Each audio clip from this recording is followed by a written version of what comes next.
Hello, students. How are you? Hope you all are fine and safe at your place. Students, today we are going to start our second part of history chapter how, when, and where. So, let's start our next topic.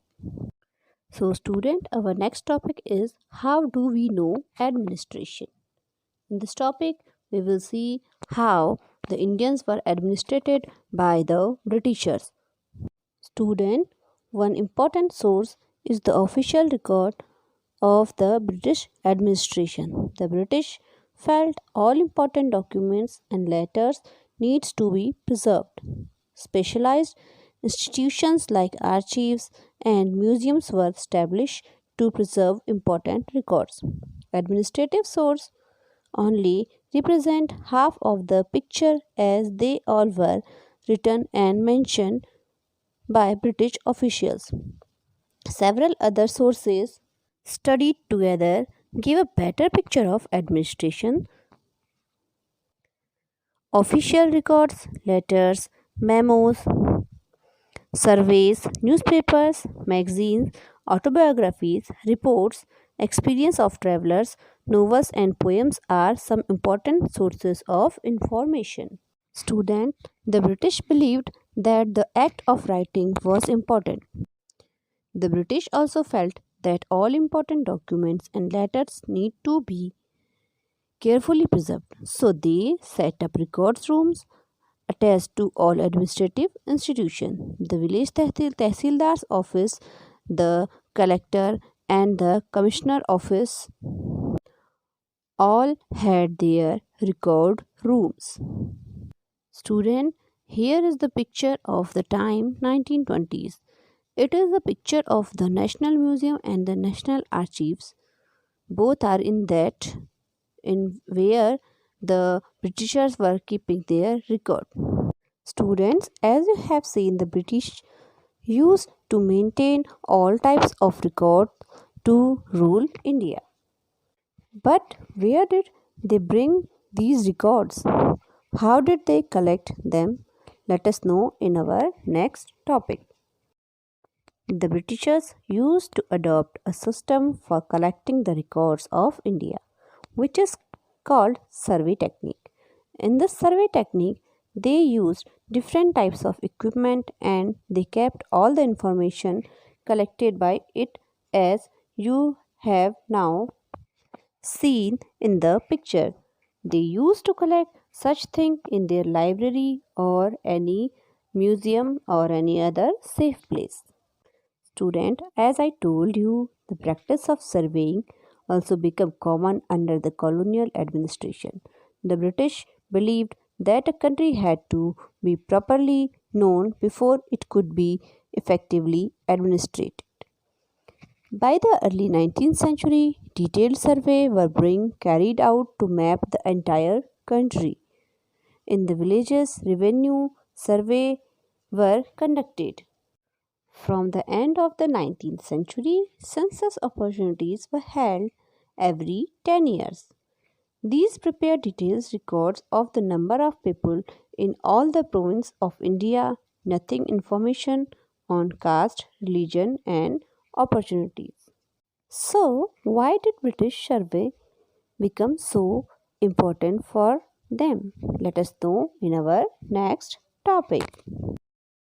Official records, letters, memos, surveys, newspapers, magazines, autobiographies, reports, experience of travelers, novels, and poems are some important sources of information of British rule and atrocities.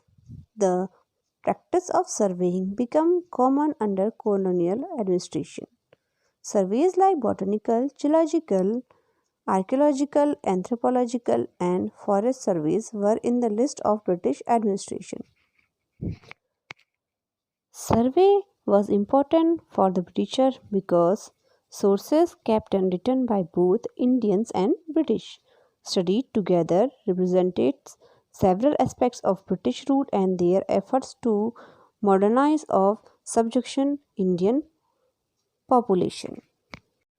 So here we can say the survey became important for the Britishers because they want to show that how they colonized a country and how they ruled over a country. But earlier, with surveys done by the Britishers, they don't want to disclose it to the Indians because they were afraid that if the Indians got these records or they know about it, they would drive them away from India, and neither did they want to give more information to the Indians. But why? Let us know in our new topic.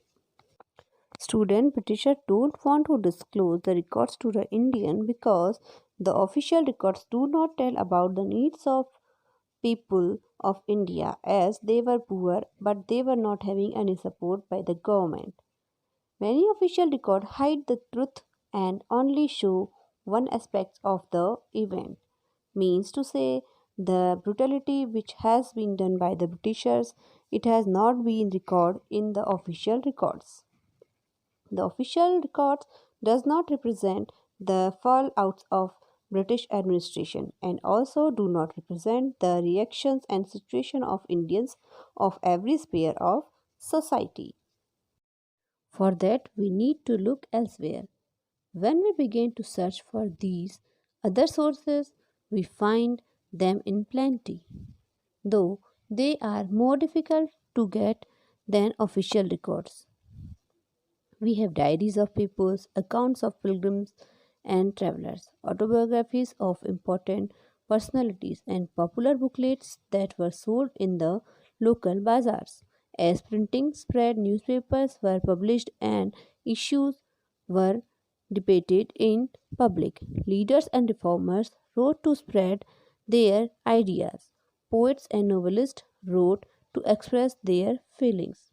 All these sources, however, were produced by those who were literate.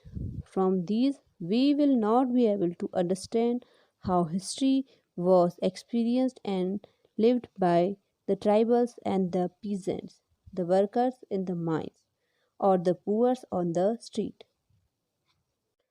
Students, as you will see in your upcoming chapters, this book is talking about the problems and the difficulties which has been faced by our tribals and our peasants, our poor workers and our leaders, those helped to get our independence.